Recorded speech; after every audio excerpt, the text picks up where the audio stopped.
ਲੰਬੇਰੀਏ ਫੁਰਕਤ ਦੀ ਰਾਤ ਲੰਬੇਰੀਏ ਚੁੱਲੀ ਗਮ ਦੀ ਲਾਲ ਹਨੇਰੀਏ ਕੀ ਰਹਿਮਤ ਦੇ ਵਿੱਚ ਦੇਰੀਏ ਅੱਜ ਸਿੱਖ ਮਿੱਤਰਾਂ ਦੀ ਵਧੇਰੀਏ ਕਿਉਂ ਦਿਲੜੀ ਉਦਾਸ ਗਨੇਰੀਏ ਲੂ ਲੂ ਵਿੱਚ ਸ਼ੌਕ ਚੰਗੇਰੀਏ ਅੱਜ ਨੈਣਾ ਲਾਈਆਂ ਕਿਉਂ ਜੜੀਆਂ ਉਹਦੇ ਹੱਥ ਮੁਹਾਰ ਜ਼ਮਾਨੀਏ ਉਹਦੀ ਦੋ ਜਗ ਤੇ ਸੁਲਤਾਨੀਏ ਉਹਦੇ ਹੱਥ ਮੁਹਾਰ ਜ਼ਮਾਨੀਏ ਉਹਦੀ ਦੋ ਜਗ ਤੇ ਸੁਲਤਾਨੀਏ ਇੱਥੇ ਗੁੰਮ ਅਕਲੇ ਇਨਸਾਨੀਏ ਮੁਖ ਚੰਦ ਬਦਰ ਸ਼ਾਸ਼ਾਨੀਏ ਮੱਥੇ ਚਮਕੇ ਲਾਟ ਨੌਰਾਨੀਏ ਕਾਲੀ ਜ਼ੁਲਫ ਤੇ ਅੱਖ ਮਸਤਾਨੀਏ ਮਖਮੂਰ ਅੱਖੀਂ ਹਿਣ ਮਦਬਰੀਆਂ ਕੀ ਜਿੰਨੋ ਬਸ਼ਰ ਕੀ ਸ਼ਾਹੋ ਗਦਾ ਡਿੱਠੀ ਜਿਸ ਵੀ ਨਸੀਰ ਸ਼ਾਨੇ ਖੁਦਾ ਉੱਡੇ ਹੋਸ਼ ਤੇ ਮੂੰਹੋਂ ਬੋਲ ਉਠਿਆ ਸੁਬਹਾਨ ਅੱਲਾਹ ਮਾ ਅਜਮਲਕਾ ਮਾ ਅਹਸਨਕਾ ਮਾ ਅਕਮਲਕਾ ਕਿੱਥੇ ਮਿਹਰੇ ਅਲੀ ਕਿੱਥੇ ਤੇਰੀ ਸਨਾ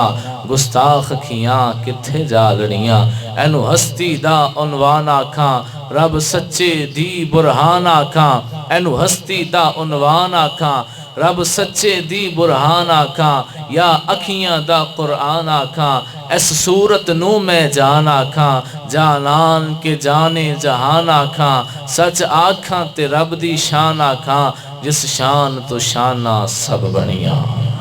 اللہ کریم نے ہمیں وہ محبوب عطا فرمایا ہے جو بیٹھیں تو دھرتی کو سکون ملتا ہے، جو اٹھیں تو فلک کو عروج ملتا ہے، جو اٹھیں تو فلک کو عروج ملے، جو بیٹھیں تو دھرتی کو سکون ملے، لب ہلائیں تو گلشن مہکنے لگ جائیں، بات کریں تو پھول جھڑنے لگ جائیں، جن کے چہرے سے صبح کو سویرا ملے، جن کی زلفوں سے شب کو اندھیرا ملے، ارے وہ جو مسکرائیں تو جنت مچلنے لگ جائے، جو مسکرائیں تو جنت مچلنے لگ جائے، ارے جلال میں آئیں تو جہنم ابلنے لگ جائے، ارے جن کا آنا من اللہ ہے، جانا الاللہ ہے، رہنا مع اللہ ہے، ہاتھ ید اللہ ہے، چہرہ وجہ اللہ ہے، صحابی رضی اللہ ہے، لشکر حزب اللہ ہے، غلام سیف اللہ ہے، بھائی اسد اللہ ہے، غلام سیف اللہ ہے، بھائی اسد اللہ ہے، باپ عبداللہ ہے، جن کا ثنا خواں خود اللہ ہے،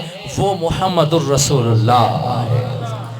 اور آج جس رات کا میں تذکرہ کرنے لگا ہوں اور جو آیہ کریمہ بھی میں نے خطبے کے اندر تلاوت کرنے کا شرف حاصل کیا ہے، اس رات کو بھی اللہ تعالیٰ نے اگر ہمیں عطا فرمایا ہے تو اس کی بھی وجہ ہمارے محبوب پاک علیہ السلام ہے۔ لیلۃ القدر کیوں عطا ہوئی جاننا چاہیں گے آپ؟ بولیں جاننا چاہیں گے؟ توجہ کے ساتھ سنیے گا۔ نبی پاک صلی اللہ تعالیٰ علیہ وآلہ وسلم کی مقدس بارگاہ میں ذکر کیا گیا ایک آدمی کا۔ توجہ بچوں، آپس کی باتیں چھوڑیں، ادھر دھیان فرمائیں۔ میرے نبی پاک علیہ السلام کی بارگاہ میں ذکر کیا گیا پہلی امتوں کے ایک بندے کا جس کا نام تھا حضرت شمعون رحمت اللہ تعالیٰ علیہ۔ سارا دن روزہ رکھا کرتے، جہاد بھی روزے کی حالت میں کیا کرتے، ساری رات جاگ کر قیام کیا کرتے، ساری رات قیام کرتے ہیں، جاگتے رہتے ہیں، سارا دن روزہ رکھتے ہیں، جہاد کرتے رہتے ہیں، اتنا عرصہ اس معمول کو اپنی زندگی میں شامل کر لیتے ہیں، اتنا عرصہ اس کام کو کرتے رہتے ہیں کہ 1000 سال اسی طرح سے گزر جاتا ہے۔ 1000 سال گزر جاتا ہے اسی حالت میں، ہر دن روزے سے گزرا، ہر دن جہاد کرتے گزرا، ہر رات قیام کی حالت میں گزری۔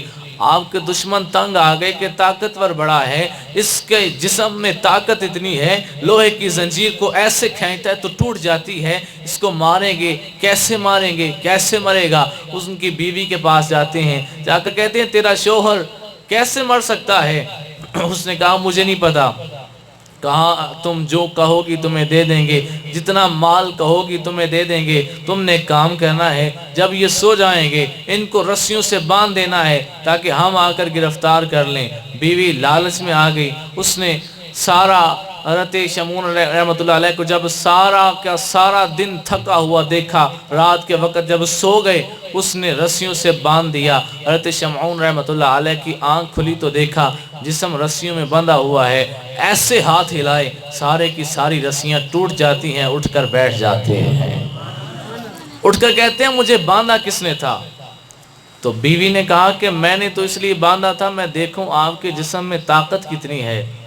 آپ مسکرائے کہ شاید اسی لیے اس نے باندھا ہوگا۔ خیر کچھ عرصہ گزرا، ایک دن پھر ویسے تھک ہار کر سو جاتے ہیں تو آپ کی بیوی اس دفعہ لوہے کی زنجیروں کے ساتھ، پنجابی چ تسی انہوں سنگڑ آکھ دے ہو، لوہے کی زنجیروں کے ساتھ باندھ دیا۔ اب کیسے اٹھیں گے؟ وہ تو جنگ کے میدان میں ساتھ جا کر نہیں تھی نا دیکھتی کہ کتنی طاقت والے ہیں، تو لوہے کی زنجیروں سے باندھ دیا۔ حضرت شمعون رحمۃ اللہ علیہ اٹھے، اٹھ کر دیکھا جسم تو لوہے کی زنجیروں میں بندھا ہوا ہے، لیکن اللہ کے اولیاء کی طاقت کتنی ہوتی ہے، ایسے دونوں بازو ہلاتے ہیں لوہے کی زنجیریں بھی ٹوٹ جاتی ہیں۔ آپ ہاتھ ہلاتے ہیں تو لوہے کی زنجیریں بھی، سنگڑ بھی ٹوٹ جاندے ہیں۔ آپ کی بیوی پاس آتی ہے تو آپ فرماتے ہیں کہ آج کیوں باندھا تھا؟ اس نے پھر وہی پرانا بہانہ لگایا، میں نے باندھا تھا دیکھنے کے لیے آپ نے رسیاں تو توڑ لی تھیں، بھلا لوہے کی زنجیر توڑ لیتے ہیں یا نہیں؟ آپ نے کہا اللہ کا میرے پہ بڑا فضل ہے، لوہا بھی میں توڑ لیتا ہوں اپنے ہاتھ سے، میرے جسم کو کوئی شے مسخور نہیں کر سکتی، کچھ بھی ہو میں اس سے زیادہ طاقتور ہوں۔ اس نے کہا کوئی چیز تو ایسی ہوگی، کوئی چیز تو ایسی ہوگی کہ جس کو تم ختم نہیں کر سکتے، جو تم سے زیادہ طاقتور ہے۔ حضرت شیخ فرید الدین عطار رحمۃ اللہ علیہ فارسی کے اشعار کے اندر لکھتے ہیں کہ عورت کو ہر راز نہ بتایا کرو، اس سے کچھ چھپا کر بھی رکھا کرو۔ تو حضرت شمعون رحمۃ اللہ علیہ فرماتے ہیں ہاں میرے جو سر کے بال ہیں یہ اللہ کی قدرت ہے، میں لوہے کی زنجیریں تو توڑ سکتا ہوں لیکن میرے جسم کے سر کے بال جو ہیں ان سے اگر کوئی مجھے باندھ دے تو میں ان کو نہیں توڑ سکتا۔ اب اللہ کی قدرت ہے نا، دیکھیں کہاں لوہا، کہاں سنگڑ، کہاں زنجیریں، کہاں سر کے بال، لیکن فرمایا میں ان کو نہیں توڑ سکتا۔ تو بیوی نے تو کہا یا واہ آج تو موج ہو گئی۔ کچھ عرصہ گزرا، سوئے ہوئے تھے، اس نے آپ کے 7-8 بال مبارک لیے۔ اب یہ جو امت ہے اس امت کے اندر کان کی لو تک زلفوں کا حکم ہے، لیکن وہ بنی اسرائیل کے ولی تھے تو تب یہ حکم نہیں تھا، لمبی لمبی زلفیں ان کی ہوتی تھی۔ تھوڑی سی آواز بے شک کم کر دیں، یہ جو وصل بار بار آ رہی نا مزہ اس کا ختم ہو رہا ہے، آواز تھوڑی سی بے شک کم ہو جائے، وصل ختم ہو جائے۔ اب توجہ کیجئے گا، اس نے 7-8 بال لیے اور باندھ دیا اور دشمنوں کو بلایا ان کو گرفتار کر کے لے جاؤ۔ وہ گرفتار کر کے لے گئے، جا کے ایک ستون کے ساتھ، ایک پلر کے ساتھ باندھ دیا۔ حضرت شمعون رحمۃ اللہ علیہ کے ساتھ بڑی بے دردی کا سلوک کیا گیا۔ ایک بندہ آیا، اس نے آ کے دونوں آپ کے ہونٹ مبارک کاٹ دیے، دوسرا آیا اس نے آپ کے کان مبارک کاٹ دیے۔ اب یہ تصور تو کریں، زندہ بندہ کھڑا ہے، اس کے ہونٹ بھی کاٹ دیے جاتے ہیں، اس کے کان بھی کاٹ دیے جاتے ہیں۔ حضرت شمعون رحمۃ اللہ علیہ اپنے رب سے گویا ہوتے ہیں یا اللہ 1000 سال گزارا ہے، اس طرح سے گزارا ہے، اس طرح سے گزارا ہے، دن روزے میں گزرا، جہاد کرتے گزرا، رات قیام کی حالت میں گزری ہے، تو یا اللہ اگر تو نے مجھے اتنی طاقت دی ہے کہ میں رسیاں توڑ سکتا ہوں، اگر اتنی طاقت دی ہے کہ میں لوہے کی زنجیریں توڑ سکتا ہوں، تو یا اللہ اتنی طاقت بھی تو عطا کر دے کہ اپنے جسم کے بال ہی تو توڑ سکوں۔ یا اللہ اگر اتنی طاقت دی ہے تو اتنی طاقت بھی عطا کر میں ان بالوں کو بھی توڑ دوں، اور یا اللہ یہ جو میرے دشمن ہیں جنہوں نے غداری سے مجھ پر قبضہ کر لیا ہے، اگر میرے سامنے آ کر حملہ کرتے تو 1000 سال تک میرا کچھ نہیں بگاڑ سکے، آئندہ بھی کچھ نہیں بگاڑ سکتے تھے۔ غداری کی ہے، دھوکہ کیا ہے، مجھ پر آج قابض ہو گئے ہیں، یا اللہ ان کو ذلت کی موت عطا کر اور مجھے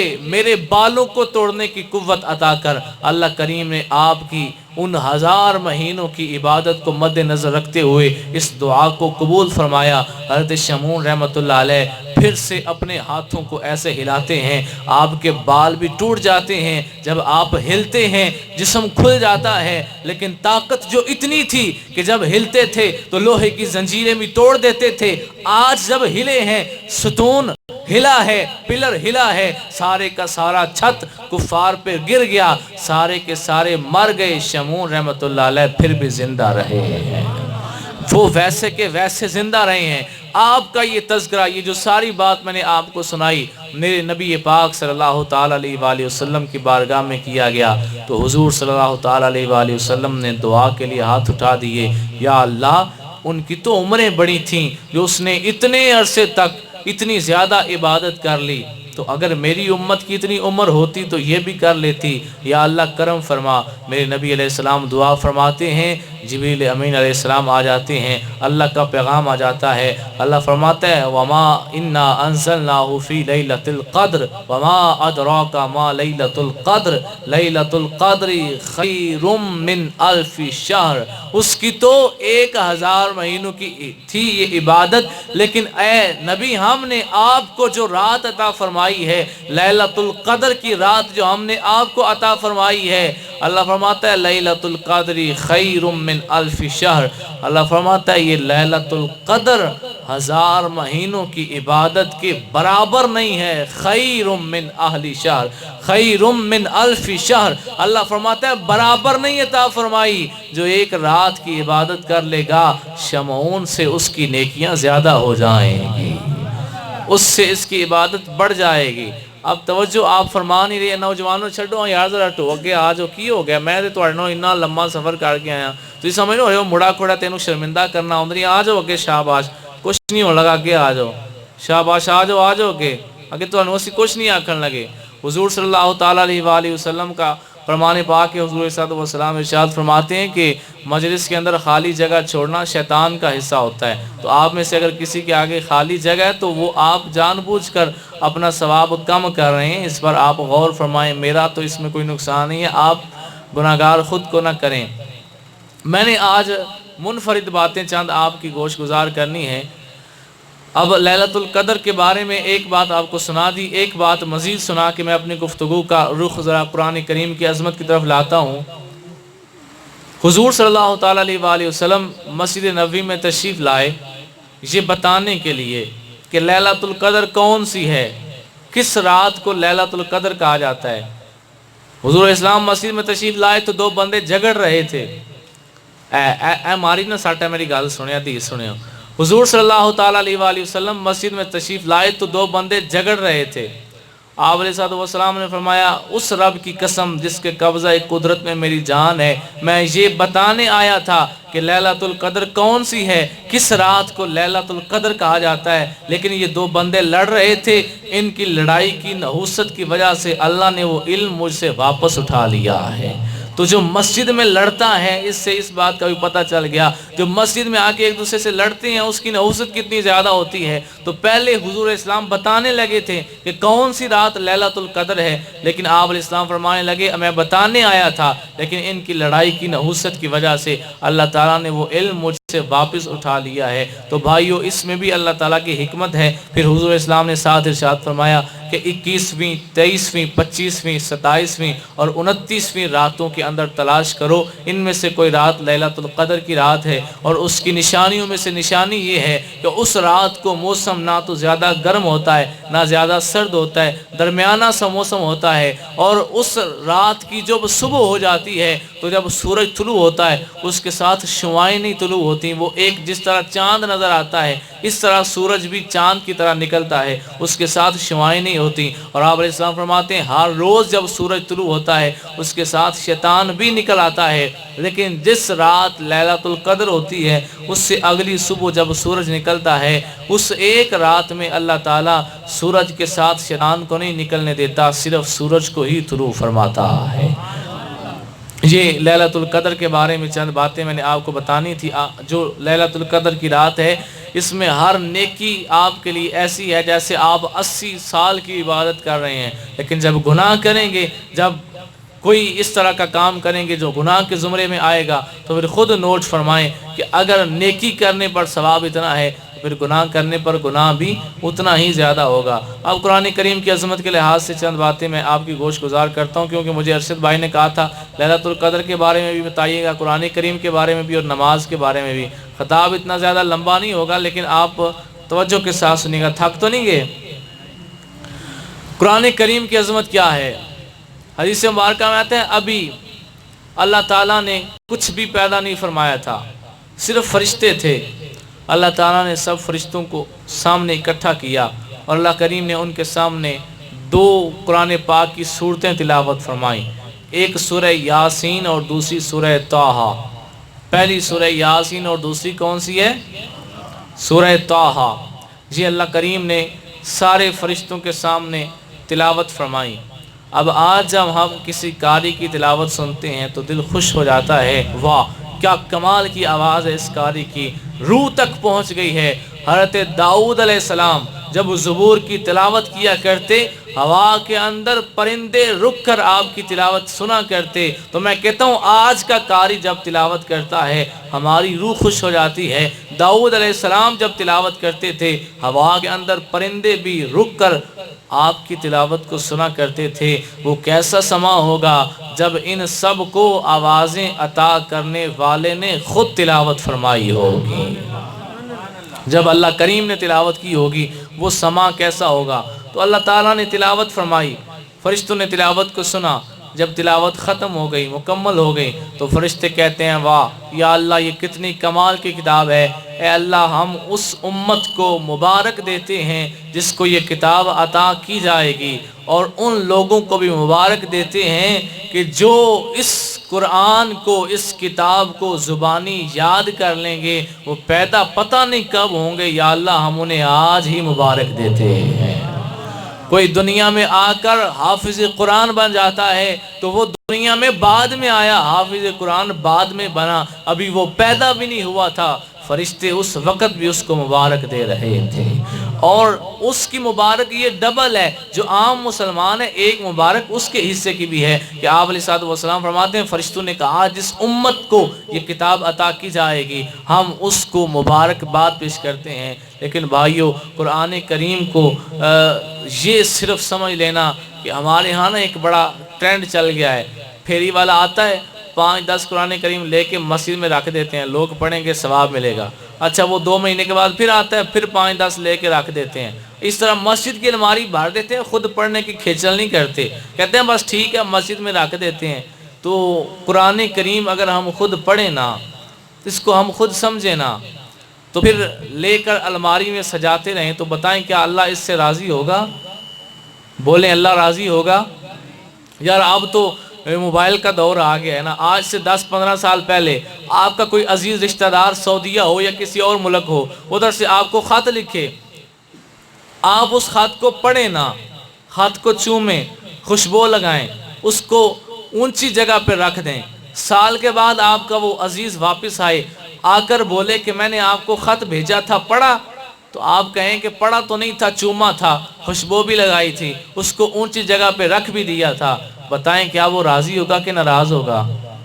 ناراض ہوگا۔ وہ کہے گا میں نے چومنے کے لیے نہیں تھا بھیجا، میں نے خوشبو لگانے کے لیے نہیں تھا بھیجا، میں نے بھیجا تھا اس میں جو لکھا ہے اس پہ عمل کرو، اس کو دیکھو، یہ جو اس کے اندر بات لکھی ہے اس کو سمجھو، میں نے اپنا حال بتایا تم اس کو پڑھو، میں کس حال سے گزر رہا ہوں اس کو پڑھو، اور پھر تم اپنا حال مجھے بتاؤ، لکھو، تم نے تو پڑھا ہی نہیں۔ تو اگر ہم اپنے گھر کے کسی بندے کا بھیجا ہوا خط نہ پڑھیں تو وہ ناراض ہو جاتا ہے، تو وہ اللہ جس نے اسپیشل ہمارے لیے ہی 30 پاروں پہ مشتمل پورا قرآن لکھا ہے، اگر ہم وہ نہ پڑھیں تو اللہ ہم سے کتنا ناراض ہوگا۔ ہمیں اس کو پڑھنے کے لیے جو ہے وہ اس پہ توجہ کرنی چاہیے، ہمیں قرآن کریم کی تلاوت زیادہ سے زیادہ کرنی چاہیے، کیونکہ ہمارے نبی پاک علیہ السلام فرماتے ہیں جس نے ایک حرف کو پڑھا، ایک حرف کو پڑھا، اس نے 10 نیکیاں کما لیں۔ پھر آپ علیہ السلام فرماتے ہیں میں یہ نہیں کہتا الف لام میم ایک حرف ہے اور 10 نیکیاں ملتی ہیں، فرمایا نہیں، الف علیحدہ حرف، لام علیحدہ حرف، میم علیحدہ حرف، جو ایک دفعہ الف لام میم کہتا ہے اللہ تعالیٰ اس کو 10 نہیں 30 نیکیاں عطا فرماتا ہے۔ قیامت کے دن تو بندہ ایک ایک نیکی کو ترس رہا ہوگا۔ تو اگر یہاں قرآن کریم ہمارے پاس ہے، ہم اس کو پڑھیں، سمجھ کر پڑھیں، تو اللہ کریم ہمیں کتنا ثواب عطا فرمائے گا۔ خوش بخت ہیں وہ لوگ جنہوں نے نماز تراویح کے اندر بھی قرآن کریم کی تلاوت کو سنا، خوش بخت ہیں وہ حفاظ جنہوں نے سنایا اور کسی نے سنا، وہ بھی خوش بخت ہیں، اور وہ بھی خوش بخت ہیں جو دن کے اندر بھی قرآن کریم کی تلاوت کرتے رہے۔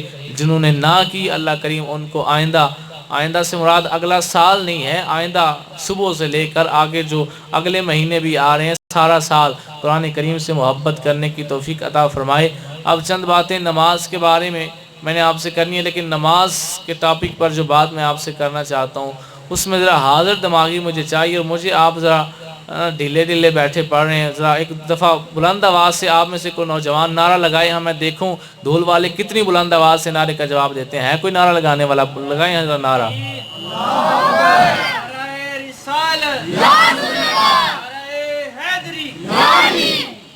ماشاءاللہ. نماز کے بارے میں بڑی ضروری بات میں آپ کو سنا کر پھر اس کی فضیلت بتاتا ہوں. کچھ لوگوں نے اپنی کتابوں کے اندر لکھا کہ نماز کے اندر نبی پاک صلی اللہ تعالیٰ علیہ وآلہ وسلم کا خیال آ جانا نعوذ باللہ معاذ اللہ بیوی کے خیال سے بھی برا ہے, استغفر اللہ, اور گائے گدے کے خیال سے بھی برا ہے معاذ اللہ. دلیل ساتھ یہ دی کہ اگر بیوی کا خیال آئے گا تو عزت سے نہیں آئے گا, تعظیم سے نہیں آئے گا. گدے کا آئے گا تو تعظیم سے نہیں آئے گا, لیکن اگر حضور علیہ السلام کا خیال آئے گا تو تعظیم کے ساتھ آئے گا. تو اللہ کی نماز میں کسی اور کی تعظیم کرنا یہ جائز نہیں, اس لیے ہم کہتے ہیں کہ نماز میں ان کا خیال نہیں آنا چاہیے. اب توجہ سے آپ نے سننا ہے. اس کے جواب میں ویسے ایک حدیث مبارکہ بھی ہے, لیکن میں نماز کا ترجمے کے لحاظ سے آپ کو بتاتا ہوں کہ ایسا ہو کیسے سکتا ہے کہ بندے کو خیال کسی کا نہ آئے. چلیں حدیث بھی آپ کو سنائی دیتا ہوں. بخاری شریف کی حدیث پاک ہے. بنی عمر اور بنی عوف کا جھگڑا ہو گیا. حضور صلی اللہ علیہ وسلم ان کی صلح کروانے کے لیے تشریف لے گئے. حضرت بلال کو کہا, بلال اگر میں لیٹ ہو جاؤں میرے ابو بکر سے کہنا تم میری جگہ نماز پڑھاؤ. حضور اسلام لیٹ ہو گئی. حضرت بلال نے حضرت ابوبکر صدیق سے کہا آپ جماعت کرائیں. جو ہی جماعت کھڑی ہوئی حضور اسلام بھی تشریف لے آئے. اب دیکھنا صحابہ نے کس طرح نماز کے اندر حضور صلی اللہ علیہ وسلم کی تعظیم کی ہے. حضور صلی اللہ علیہ وسلم نماز پڑھتے ہوئے تشریف لے آئے ہیں. صحابہ نے یہ نہیں کہا اگرچہ اللہ کے نبی ہیں بڑی عظمت ہے لیکن ہم اب اللہ کی نماز پڑھ رہے ہیں, ہم مجبور ہیں, وہ آخری صف میں کھڑے ہو جائیں.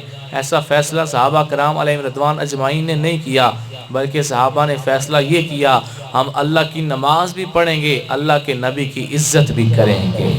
ہم نہ نماز چھوڑیں گے نہ نبی علیہ السلام کی عزت چھوڑیں گے. تو کیا کیا, ایسے دستک ماری, ہاتھ پہ ہاتھ مارا. آخری صف والوں نے تھوڑا تھوڑا سا سرکتے سرکتے رستہ بناتے گئے. پہلے پچھلی صف والوں نے رستہ بنایا, پھر اس سے اگلی صف والوں نے رستہ بنایا. ایسے ہاتھ پہ ہاتھ مارتے رہے, رستہ بناتے گئے. چلتے چلتے حضور اسلام پچھلی صف میں سے سب سے پہلی صف میں تشریف لے آئے. جب آپ علیہ السلام سب سے پہلی صف میں آ گئے, حضرت ابوبکر صدیق رضی اللہ تعالیٰ عنہ کو پتہ چل گیا سرکار علیہ السلام تشریف لے آئے ہیں. آپ مصلی سے پیچھے سرکے کہ میں پیچھے جاتا ہوں, حضور اسلام آگے رہتے ہیں. حضرت نبی پاک صلی اللہ تعالیٰ علیہ وسلم نے فرمایا ابو بکر کھڑے رہو, جماعت کراتے رہو. لیکن حضرت ابوبکر صدیق رضی اللہ تعالیٰ عنہ پھر بھی پیچھے آ گئے. جب وہ پیچھے صف میں آ گئے حضور اسلام مصلی پہ چلے گئے. آپ علیہ السلام نے نماز مکمل فرمائی. نماز کے بعد پوچھا کہ اے ابو بکر میں نے جو تجھے کہا تھا نماز پڑھا دے,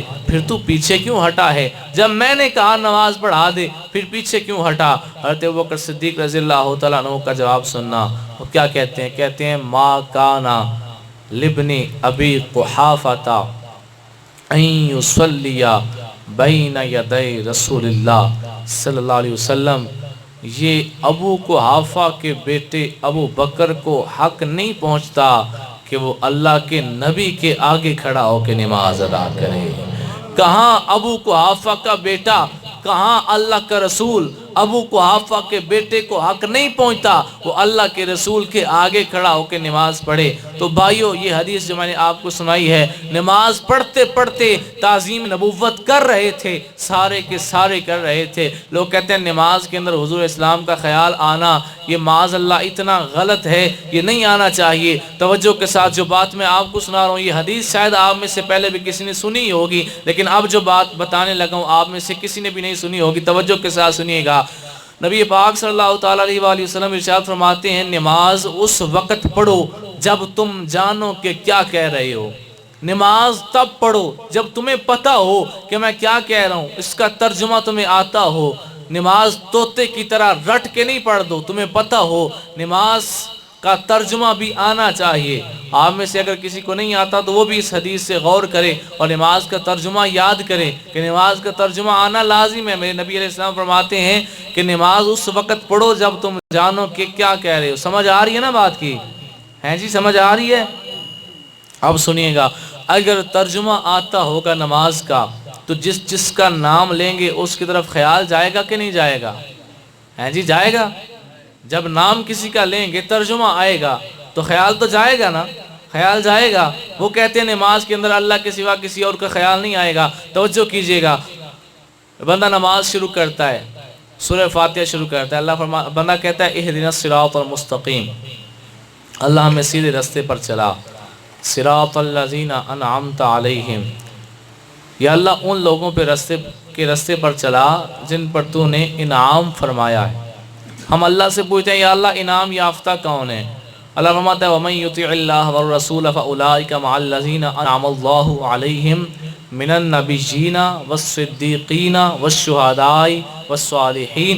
اللہ فرماتا ہے انعام یافتہ میں سے انبیاء ہیں، صدیق ہیں، شہداء ہیں، صالحین ہیں. میرے ساتھ آپ سب نے پھر بولنا ہے، انعام یافتہ میں سے کیا ہیں؟ انبیاء، شہداء، صالحین. انبیاء، شہداء، صالحین. اللہ فرماتا ہے کہ انعام یافتہ میں سے نبیین والصدیقین والشہداء والصالحین، انعام یافتہ میں سے انبیاء ہیں، صدیقین ہیں، شہداء ہیں، صالحین ہیں. 1,24,000 کم و بیش انبیاء کا آپ نے نام لے لیا. بتائیں انبیاء کا خیال آئے گا کہ نہیں آئے گا؟ آئے گا کہ نہیں آئے گا؟ جب کہہ دیا سارے انبیاء کا نام لے لیا. توجہ یار، یہ بڑی سرچ کر کے میں آپ کو سنا رہا ہوں، آپ کی توجہ مکمل ہونی چاہیے. سارے انبیاء کا نام لیا تو سب کا خیال آئے گا. پھر کہا والصدیقین، سارے صدیقین کا نام لیا تو سب کا خیال آئے گا. پھر کہا والشہداء، تو سارے شہداء کا نام آئے گا. پھر کہا والصالحین، سارے اولیاء اللہ کا نام آئے گا.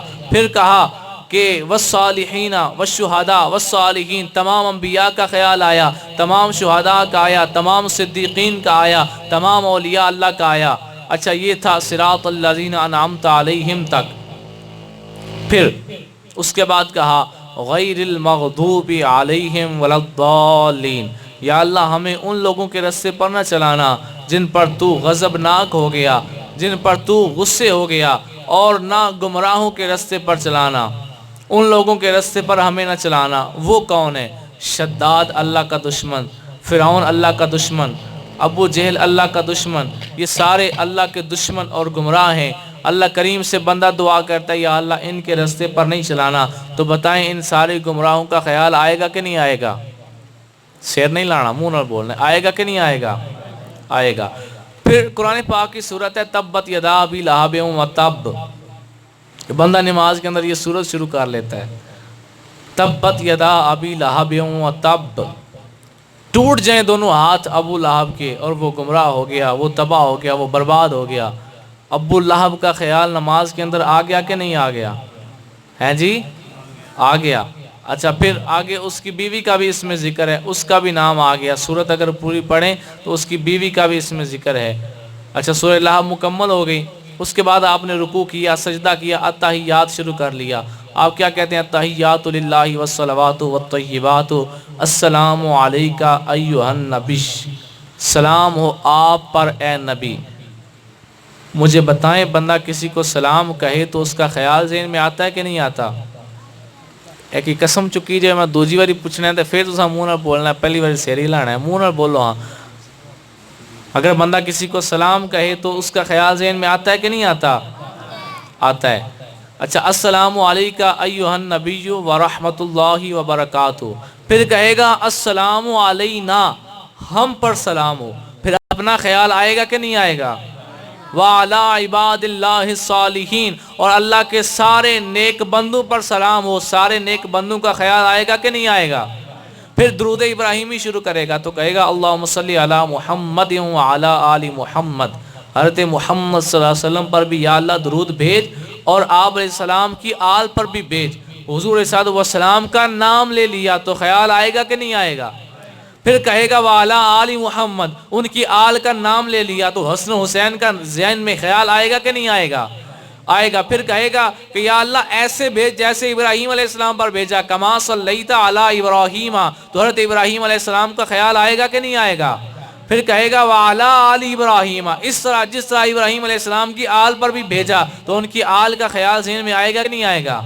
پھر کہے گا درود مکمل ہو جائے گا، پھر کہے گا رب اجعلنی مقیم الصلاۃ، یا اللہ مجھے نماز کا پابند بنا دے۔ اپنا خیال نماز کے اندر آئے گا کہ نہیں آئے گا؟ پھر کہے گا وَمِن ذُرِّيَّتِي، اور میری اولاد میں سے بھی اپنی اولاد کا خیال نماز میں آئے گا کہ نہیں آئے گا؟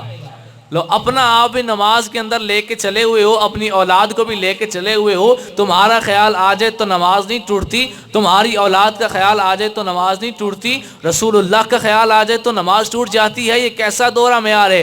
اپنا نام بھی لے لیا، رب اجعلنی مقیم الصلاۃ، یا اللہ مجھے نماز کا پابند بنا دے، ومن ذریتی، اور میری اولاد کو بھی۔ پھر آگے کیا کہتا ہے؟ کہتا ہے ربنا اغفر لی، یا اللہ مجھے بھی بخش دے، ولی والدیہ، میرے اماں ابے کو بھی بخش دے۔ پڑھ تو رب کی نماز رہا ہے، نام اماں ابے کا لے رہا ہے، تجھے نہیں پتا کہ رب کے سوا کسی کا خیال آئے گا تو نماز ہی ٹوٹ جائے گی؟ تو اپنی کتابوں میں لکھتا ہے کہ اللہ کے سوا کسی کا خیال نہیں آ سکتا، تو کیا کہہ رہا ہے؟ ربنا اغفر لی ولی والدیہ، یا اللہ مجھے بھی بخش دے، میرے والدین کو بھی بخش دے، وللمؤمنین، سارے مومنوں کو بخش دے، یوم یقوم الحساب، اس دن جب حساب قائم ہوگا۔ میں کہتا ہوں اپنا خیال بھی آ گیا اور والدین کا بھی آ گیا، سارے مومنوں کا آ گیا، اب پیچھے رہ کیا گیا ہے؟ پیچھے تو کچھ بھی نہیں بچا، سب کا خیال آ گیا۔ میں نے آپ کو شروع سے لے کے نماز کے آخر تک سارا ایک خلاصہ آپ کی خدمت میں پیش کیا ہے کہ بندے کو کس کس کا نماز کے اندر خیال آ جاتا ہے۔ لہذا یہ جو ڈنڈورا پیٹتے ہیں نماز کے اندر خیال کسی کا نہیں آنا چاہیے، نماز ترجمے کے ساتھ یاد لازمی ہونی چاہیے، اور جب ترجمے کے ساتھ ہوگی تو پھر ہر ایک کا خیال بھی آپ کو ضرور آئے گا۔ اب یہ نماز کے اندر خیالات کی بات تھی، اب مجھے بالکل آخر پہ آ گیا ہوں، ایک رسالے کا تعارف میں نے آپ کی بارگاہ میں پیش کرنا ہے، یہ رسالہ میرے پاس لائیے گا۔ تو اب توجہ کے ساتھ آپ نے سننا ہے، میں اپنے خطاب کے آخر پہ آ گیا ہوں۔ ایک دفعہ بلند آواز سے سارے درود پاک پڑھیں، الصلاۃ والسلام علیک یا رسول اللہ،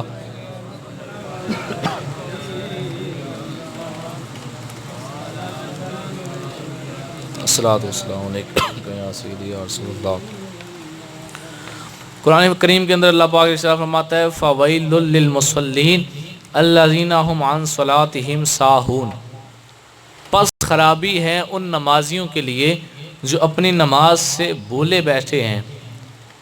پس خرابی ہے کن کے لیے؟ ان نمازیوں کے لیے۔ کس کے لیے خرابی ہے؟ سارے بولیں کس کے لیے خرابی ہے؟ نمازیوں کے لیے۔ الذین هم عن صلاتهم ساہون،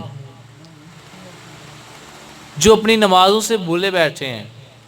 پہلے اللہ نے کیا کہا؟ وہ کون ہے؟ نمازی ہیں۔ کیا کہا؟ کون ہے؟ پھر کیا کہا؟ وہ اپنی نماز سے بھولے بیٹھے ہیں بھی نمازی، اللہ بھی نمازی کہتا ہے، لیکن پھر اللہ فرماتا ہے نماز سے بھولے بیٹھے ہیں۔ تو عقل سوچتی ہے کہ وہ نمازی بھی ہیں، بھولے بھی بیٹھے ہیں، یہ کیا بات ہوئی؟ یا تو وہ بے نمازی ہوں گے جو نماز سے بھولے بیٹھے ہیں۔ توجہ یار، یہ میں آپ کو اس لیے یہ بیان سنا رہا ہوں، آپ نے اکثر نماز کی فضیلت پہ بیان سنا، وہ مجھے بھی بیان کرنا آتا ہے کہ اگر بے نمازی ہاتھ رکھ دے 100 روٹی پر تو وہ 100 کی 100 کوئی نہیں کھا سکتا۔ وہ مجھے بھی بیان کرنا آتا ہے کہ امام احمد بن حنبل کہتے ہیں کہ بے نمازی مر جائے اسے مسلمانوں کے قبرستان میں دفن نہ کرو۔ وہ مجھے بھی آتا ہے امام شافعی فرماتے ہیں کہ بے نمازی واجب القتل ہے۔ وہ مجھے بھی آتا ہے کہ فقہ کے ائمہ فرماتے ہیں بے نمازی کو کوڑے مارے جائیں جب تک نماز نہیں پڑھتا۔ لیکن یہ جو میں آپ کو سنا رہا ہوں نا، یہ آپ جب سنیں گے تو آپ کا دل ہی نہیں کرے گا آئندہ کبھی نماز چھوڑنے کو۔ اللہ کیا فرماتا ہے فَوَيْلٌ لِّلْمُصَلِّينَ الَّذِينَ هُمْ عَنْ صَلَاتِهِمْ سَاهُونَ، پس خرابی ہے ان نمازیوں کے لیے جو اپنی نماز سے بھولے بیٹھے ہیں۔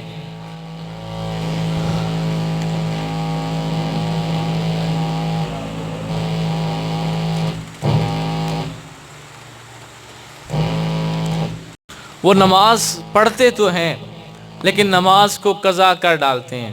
نماز قضا ہو جاتی ہے، پھر اس کو قضا کر کے پڑھتے ہیں۔ پھر جب بھی کوئی اس طرح کی خاص رات آتی ہے نا، شب قدر آتی ہے، شب معراج آتی ہے، شب برات آتی ہے، تو ہم لوگ کیا کرتے ہیں؟ مسجد میں جاتے ہیں، جا کر اللہ سے توبہ کرتے ہیں۔ توبہ کرتے ہیں نا سارے، توبہ کرتے ہیں یا اللہ معاف کر دے جو گناہ کر دیے، اور کہتے ہیں کہ ہم آئندہ انشاءاللہ تعالی نماز قضا نہیں کریں گے۔ پھر ہم ساری رات نفل پڑھتے گزار دیتے ہیں، ہم اللہ سے کہتے ہیں یا اللہ آئندہ نماز قضا نہیں کریں گے، لیکن وہ جو پیچھے ہم نے قضا کر دی ہیں، جو 12 سال کی عمر سے لے کر آج تک قضا کر دی ہیں، ان سب کا پڑھنا لازم، فرض، واجب ہے، ان کو چھوڑا نہیں جا سکتا۔